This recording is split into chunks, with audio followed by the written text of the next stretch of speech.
In the late 1940s, America stood at the dawn of the industrial age. The steam locomotives that were the heart of the nation were fading into history. They were on the verge of being replaced by more potent machines, the diesel engines. At the center of this revolution, two fierce rivals locked horns, the EMD 567 and Alco 244. One of these would go on to dominate for decades, while the other one would destroy a legacy that was built over generations. The post-war shift. But in order to better understand this rivalry, we're going to jump back in time, where everything changed. 1940s, post-World War II. The Second World War had just ended, and America's railroads were exhausted. The great steam locomotives that were once symbols of power and progress had become burdens. They were powerful, but also expensive. These steam engines required coal and water, demanding massive maintenance crews and needing constant overhauls. Every journey required an army of workers just to keep the pistons pounding. Diesel-electric locomotives promised something radically different. They were cleaner, faster to start, cheaper to run, and could travel longer distances without frequent stops. A single diesel unit could replace multiple steam engines, with only a handful of crew needed to maintain it. For railroad executives, they were stuck trying to figure out how they would survive. Wartime innovations brought in newer and fresher ideas. Factories that once built tanks and aircraft engines now had the experience and machinery to mass-produce rugged, efficient diesels. America's industrial giants were ready for peacetime, and they found railroads to be their battle arena. During this time, two names came face to face: Alco, the American Locomotive Company, and EMD, Electromotive Division of General Motors. Before diesel power ever arrived, Alco, the American Locomotive Company, was the undisputed king of steam. Founded in 1901, Alco was a merger of 7 smaller locomotive builders, each with deep roots in American industry. For decades, its name was synonymous with quality, craftsmanship, and raw power. Alco engines hauled freight and passengers on nearly every major railroad, from the New York Central to Union Pacific.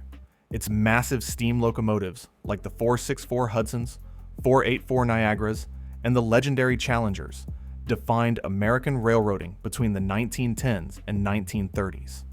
If you saw a steam locomotive during that era, odds were high it bore the Alco builder's plate. By the mid-1930s, Alco wasn't just big, it was respected. It had produced over 75,000 locomotives, exported machines worldwide, and had engineering talent unmatched in the industry. But while Alco ruled the railroads, a small company from Cleveland was quietly plotting a revolution. The Electromotive Company, founded in 1922, didn't even build locomotives at first. It sold gasoline-powered railcars for light-duty branch lines. In 1930, GM purchased Electromotive and renamed it Electromotive Division EMD. Now, railroads had a dilemma on their hands: stick with the trustworthy Alco, or embrace change with EMD's new diesel technology. The race for the future had begun. The rise of EMD. When the diesel era began to flicker on the horizon, Electromotive Division, EMD, wasn't just another name stepping into the race. It was a company built for the new age. While firms like Alco were still rooted in their proud steam traditions, EMD was already years ahead, quietly assembling the pieces that would define American diesel power. The story began back in the early 1930s. EMD, then a modest producer of gasoline railcars, caught the attention of General Motors, which saw enormous potential in diesel technology. GM bought Electromotive in 1930 and paired it with another of its subsidiaries, the Winton Engine Company. This was done to combine locomotive design with engine expertise. What followed wasn't just corporate expansion, it was the beginning of a technological revolution. In 1934, that revolution went public. The Burlington Zephyr, powered by a Winton 201A diesel engine, completed its famous Dawn to Dusk run from Denver to Chicago, stunning both the public and the industry. The 201A engine had its flaws, but it proved something no steam engine could: that internal combustion could reliably move a full-size train. From there, EMD's rise was steady, not flashy. The company built its philosophy around practical reliability rather than experimental leaps. GM engineers focused on designing engines that were easy to maintain, forgiving under stress, and built for long-term service. Instead of chasing high horsepower or exotic materials, EMD emphasized consistency. Their diesel-electric systems were tested relentlessly in the lab and in the field. By the late 1930s, EMD had outgrown its reputation as a small experimenter. Its E-Series passenger locomotives, such as the E1 and E3, began appearing on major railroads, hauling sleek streamliners across the country. Underneath them were early Winton 201A and prototype 567 engines. So when the company finally introduced the EMD 567 in 1938, it didn't come out of nowhere. Its name came from its displacement, being 567 cubic inches per cylinder. It was the result of years of quiet refinement, practical testing, and lessons learned the hard way. EMD hadn't chased revolution. It was the one that brought it. While Alco was still testing new ideas, EMD's locomotives were racking up millions of dependable miles. The 567 was gaining more trust than ever in the engine industry. And by the time the 1950s arrived, EMD wasn't just ahead, it was untouchable. Its engines powered the majority of diesel locomotives in service, setting a standard that competitors could only chase. But Alco wasn't ready to surrender. It had a new engine on the way, the 244. This would be a modern, turbocharged powerhouse that promised to beat EMD at its own game. But as you know by now, the 567 wasn't just another engine to beat in the market. The engine that never quit, the 567. The 567 came to represent much more than just big promises. It was a symbol of industrial perfection, of a machine built not just for performance, but for endurance.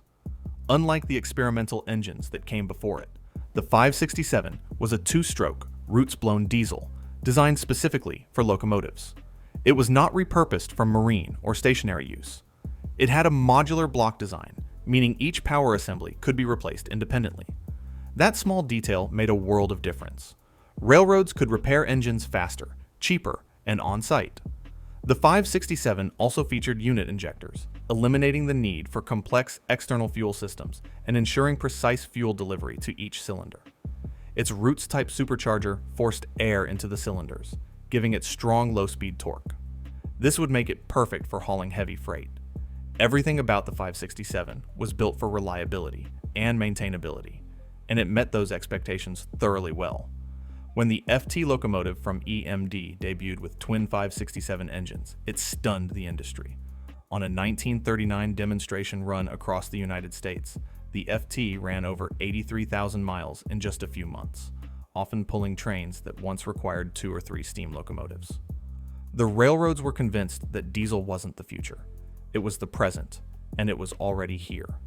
The 567 powered thousands of locomotives. This included the F3s, F7s, GP7s, and SD7s, machines that became the backbone of American railroads.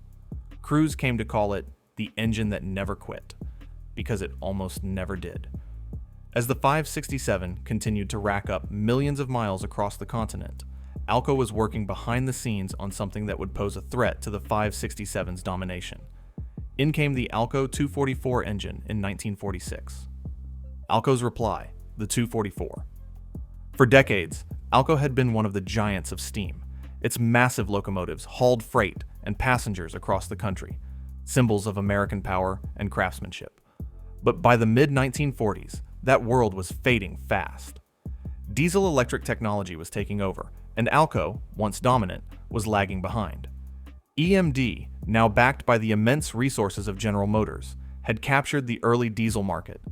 Alco needed a swift comeback. Their answer arrived in 1946, the Alco 244 diesel engine. On paper, it was everything EMD's 567 wasn't. It was sleek, modern, and technologically ambitious. While EMD stuck to a proven two-stroke roots-blown design, Alco aimed higher with a 4-stroke turbocharged engine.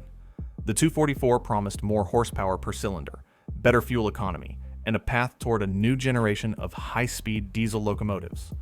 Listening to everything about the 244 made it seem like it was the perfect formula. Here's what foiled the entire plan. The 244 was rushed into production before the engineering team had fully tested it under real-world conditions.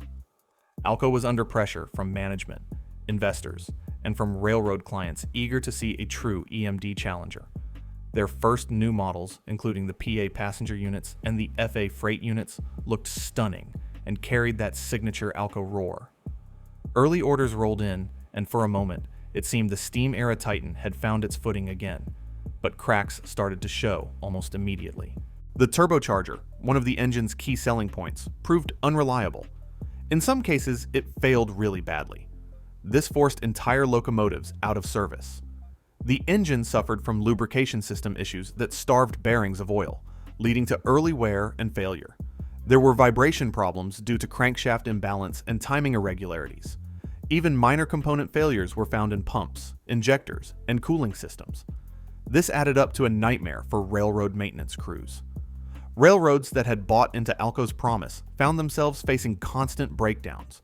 Compared to EMD's steady, predictable 567, the 244 became infamous for its unpredictability. Word spread fast through the industry, and once confidence in reliability was lost, Alco's image began to crumble. Despite repeated updates involving a redesigned turbo and attempts to fix lubrication flow, the damage was done. By the early 1950s, many railroads quietly shifted back to EMD orders.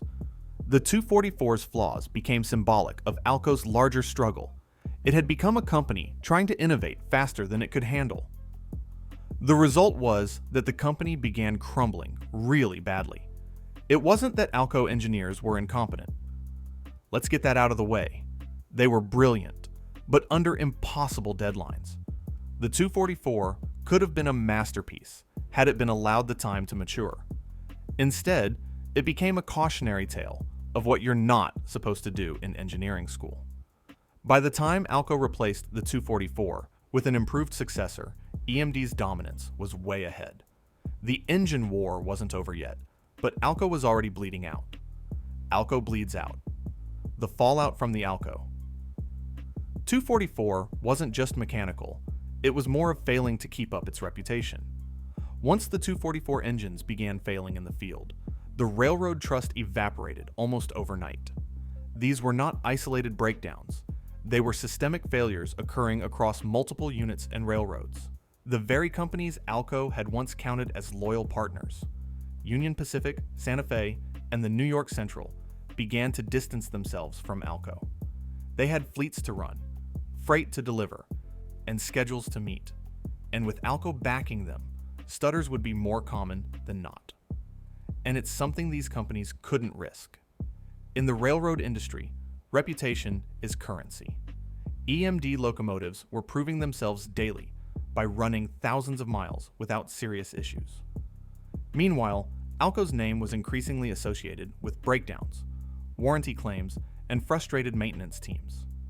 By the early 1950s, EMD had seized nearly 70% of the diesel locomotive market, while Alco's share shrank rapidly. The 244 engine debacle forced Alco into a corner, and while their engineering teams scrambled to contain the damage, it was too little too late. Desperate to regain footing, Alco launched the 251 engine in the mid-1950s. This was a direct evolution of the flawed 244. It was stronger, simpler, and much more reliable, addressing almost every weakness of its predecessor. The new design used improved metallurgy, better oil circulation, and a more robust turbocharger system. For the first time in years, Alco had an engine that could truly compete with EMD's 567. And indeed, locomotives like the RS-11 and C628, powered by the 251, showed flashes of brilliance. The 251 performed admirably in both freight and passenger service. It was a taste right back from Alco's glory days. The 251 was efficient and technically sound, but by then, the market had already moved on. Railroads remembered the burned fingers from the 244 days. Alco's once strong relationships had been replaced by standardized EMD fleets, whose parts, service networks, and reliability made them a safer long-term investment. Even when Alco finally had the right product, they no longer had anyone willing to listen. People often describe the 251 as Alco's too late triumph. It proved the company still had engineering quality, but the timing wasn't right. And while EMD continued refining its engines into the 567C, 645, and beyond, Alco's comeback never materialized. The result? Success for 567 in the engine war. The engine war. The EMD 567 and Alco 244 became flagships of two opposing philosophies, and together, they were a part of the engine war. On one side was EMD, the calculated engineer. They didn't rush. They didn't gamble. Their approach was evolutionary. It was constantly improving proven designs rather than reinventing them. The 567 wasn't born out of desperation. It was the result of years of refinement, starting with their earlier engines. They continued through countless test runs under General Motors' strict engineering culture. EMD's focus was simple: keep it running. Every decision, from their two-stroke layout to the use of roots blowers, was aimed at ensuring endurance and consistency over cutting-edge complexity. Then there was Alco, the proud steam titan turned underdog. They had the pedigree, the facilities, and the ambition. When the industry began shifting to diesel, Alco wanted to prove it could out-innovate everyone. The 244 engine embodied that spirit. It's turbocharged, four-stroke, modern, and designed to outclass EMD's simpler 567. On paper, it was revolutionary. In practice, the complete opposite. Where EMD emphasized field testing and standardization, Alco rushed the 244 from drawing board to production, barely giving engineers the time to iron out flaws. The result was an engine that promised brilliance but delivered breakdowns.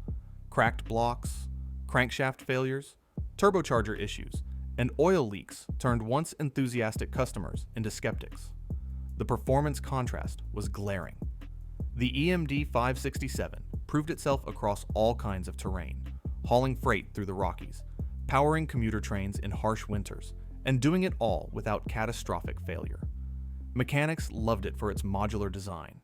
Damaged components could be swapped quickly, meaning a 567-powered locomotive could be back on the tracks in hours instead of days. Some 567 engines ran well into the 21st century. As surprising as it may sound, it is in fact true. In comparison, the 244 was a mechanic's nightmare. Alco's design demanded precision. Its turbo system required constant attention, and its metallurgy issues often meant total rebuilds. Railroads soon realized that keeping a fleet of Alco locomotives running required more downtime, higher costs, and a lot more luck. When it was all said and done, EMD's conservative engineering beat Alco's rushed innovation. The 567 wasn't just an engine, it was the foundation of an empire. And while Alco's 244 could have been a legend, it instead became the cautionary tale that proved one timeless truth of engineering: reliability always triumphs. Legacy of the 567 and the fall of Alco. When the smoke cleared from the great diesel wars, EMD stood alone at the top. The company's 567 engine hadn't just won a market, it had redefined an entire era of American railroading. Its formula of dependability, peak engineering, and relentless refinement became the gold standard that every other manufacturer would chase for decades. The 567 evolved smoothly into the EMD 645, and later the EMD 710, each new generation building upon the same principles that made the original unbeatable: simplicity, ruggedness, and a near-obsessive commitment to reliability. Even today, echoes of the 567's design pulse through the locomotives hauling freight across North America. Some units powered by upgraded 567 blocks still operate in regional lines and museums. Alco, meanwhile, never truly recovered from the 244's collapse. The company tried to fight back with the 251 engine, a far more durable and well-designed successor that addressed most of its predecessor's flaws. But by then, it was too late. The damage to Alco's reputation was irreversible. Railroads had long memories, and after years of breakdowns and costly repairs, they refused to gamble on the company again. EMD's reliability had become the industry's default choice, and no amount of innovation could overcome the trust it had from the industry. By the 1960s, Alco's market share had dwindled. Despite technological improvements and partnerships abroad, its U.S. locomotive division couldn't sustain itself. In 1969, Alco shut down its American locomotive operations, marking the end of a company that had once defined steam power and dared to shape diesel's future. Its designs lived on only through licensees like Montreal Locomotive Works in Canada and later Diesel Locomotive Works in India. The story of the 567 and 244 isn't just about engines. It's a study in industrial philosophy. EMD's victory was rooted in restraint and refinement. Alco's downfall in ambition and haste. The 567's success wasn't glamorous, but it was consistent. And in a world where every hour of uptime mattered, that was the only kind of glory that counted. In the end, history doesn't remember the loudest machines. It remembers the ones that kept moving. The war between the EMD 567 and the Alco 244 wasn't just about horsepower or torque. It was about philosophy, about knowing when to innovate and when to perfect. EMD chose patience and precision, and its engines still thunder across America's rails. Alco chose ambition and speed, and its dream collapsed under its own weight. Today, the Alco sits in the yard of what could have been, a giant that fell headfirst, too fast. Because in the end, the greatest victory in engineering isn't creating something new, it's creating something that lasts.